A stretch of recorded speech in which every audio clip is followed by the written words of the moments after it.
G'day my YouTube channel, Pez here. I've recently had many of my passionate fans reach out to me and ask me to do an analysis on the trap strategy, which is it's 2 Oracle to start with, and then it's Mass Blink Stalker into double robo disruptor. So this is against Zerg, and I've had a lot of experience playing this build now. I played it in the demi-semi last night against some pretty good players. I got some replays here against Demi himself and against Go Joey. Demi, the top player from India, #1. Go Joey, likewise, #1 player from Hong Kong. So definitely some good opponents to practice against. And we got a few ones to look at, but I might just skip the Muta one, but I might go into the Go Joey one first, because this has got to be the most standard game of the 3.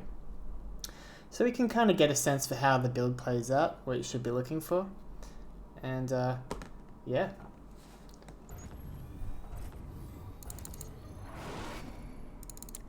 So I am going to start with a pro block. This is just how I like to play. It's definitely not a requirement for this build. I would usually say with glaives it's a requirement, but for this build, not so much.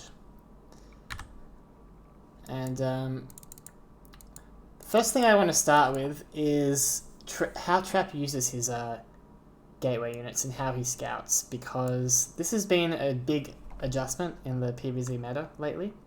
It's been very standard for the longest time now to send your first adept out across the map, and the goal is to check the drone count on the natural and just make sure you're not being all int.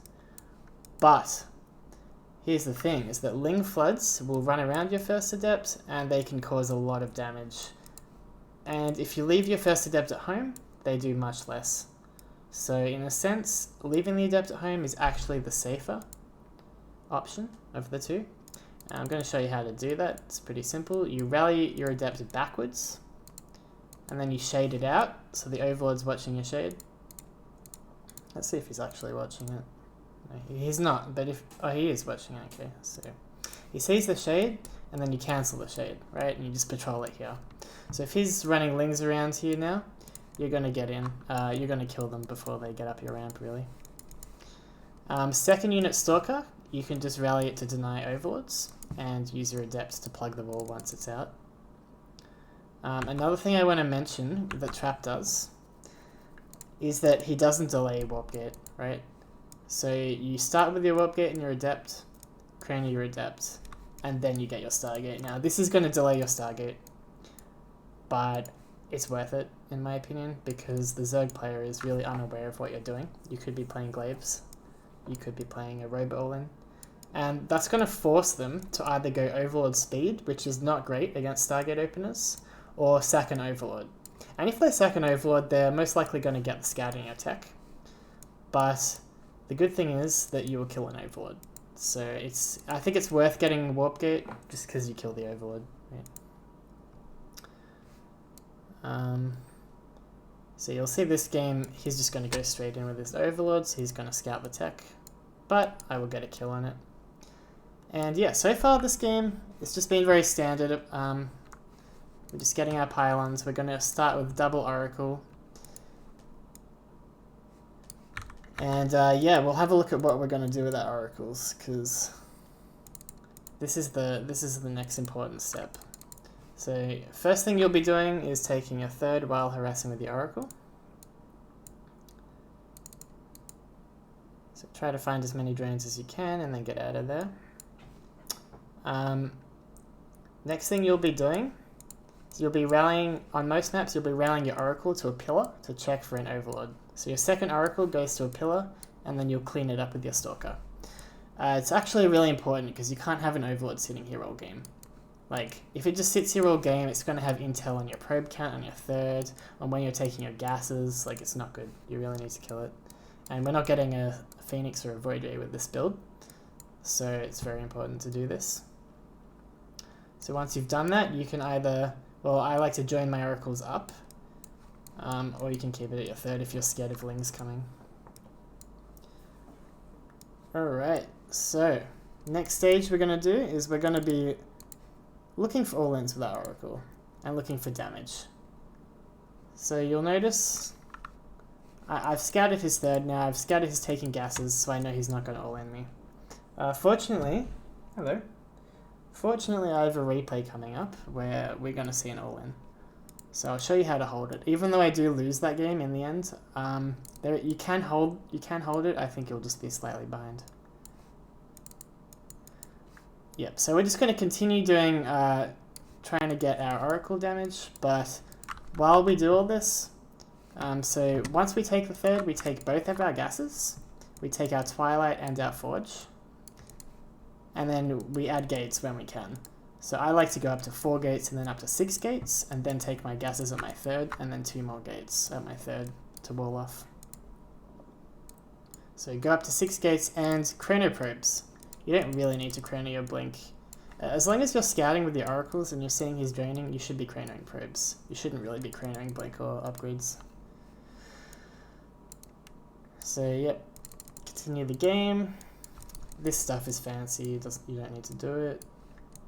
So see, now you should have 6 gateways, and you should be taking your gases on your next 2 gates. And after you've taken your next 2 gates, you'll drop a robo. Okay, but we're just warping in sentries this whole time. So right now we should go up to about 5 sentries. And then we're going to start warping in stalkers after that. Okay, so now we have our robo down. I'm not too sure. Oh yeah, I get a cannon. You get 1 cannon a third, so you don't have to deal with run-bys. And then you're going to move out before you have your prism. So I have Halluce scouted, so I know that he's not all-inning me. Otherwise, I wouldn't move out, right? Yep, so he's ling run-by, can't do too much. So then we move out, and we try to deny the Zerg's 4th. Now notice this is before we have a prism. So you're going to be moving out quite boldly on the map, and one of the key things to do is to take your oracles with you. If you leave your oracles at home, you can get surrounded by lings and just lose the game. So it's important to take your oracles with you and not to lose them, obviously, during the game. Because you're going to see they're going to come in very clutch here. So when you're pushing, you can put stasis wards behind yourself, which I didn't do here, which is a bit sloppy, but that's also a good trick. But you're going to see soon I'm going to get flanked by a lings. And my oracles are just going to do work, right? So yes, I'll lose my sentries, but at the end of the day, it wasn't a bad trade for me, actually. Okay, so once the robo's done, once our first robo's done, we're going to get Observer, and then a Prism. And then we're going to get, well, when we make our Observe, we're going to get our Bay and our second robo. So pretty much robo's done, Observer, Bay, second Prism, Warp Prism, and then 2 disruptors. Yeah, and that's the build. So I'll just show you how it executes, how it plays out. He's attacking into me a bit here, but I'm not really too concerned about taking a 4th with this build. It's really an aggressive build. I'm looking to attack. Especially if they're playing like Hive or something, you definitely need to attack. But yeah, so like I said, stasis behind you. It's going to help catch some of the lings. That was bad. I should only shoot 1 Nova, really. Oracle's just going absolutely ham, and then the disruptor shot lands. And you can see, man, the power of just mass stalker is a lot better than you think it is. Like, I was kind of surprised when I saw Trap rolling people with this, but after I've been using it, it seems pretty consistent. This game goes on for a bit longer, but I will. And now I'm going to have a look at Versa Rachel, so you guys can have a look at how you're meant to scout for that sort of thing, and how you're meant to defend against it, because I believe this is the one build order win against this build. So I've seen Trap lose a lot with this build, playing against Roach Queen all-ins. But I believe it's possible to hold your natural. I don't believe it's possible to hold your third. And so you're going to have to sack your third and try to come back from slightly behind. But I do lose this game, but I do think it's a good example of how to hold. So I do want to show it.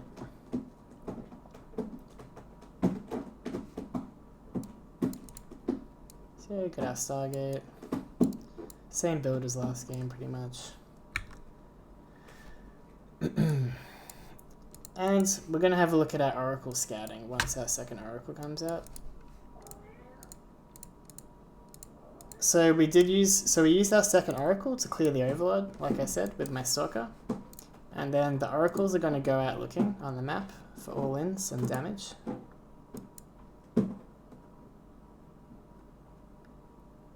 And I'm going to see there's no drones on the natural, right? And he's making roaches. So at this point I know it's an all-in. So this is what you do.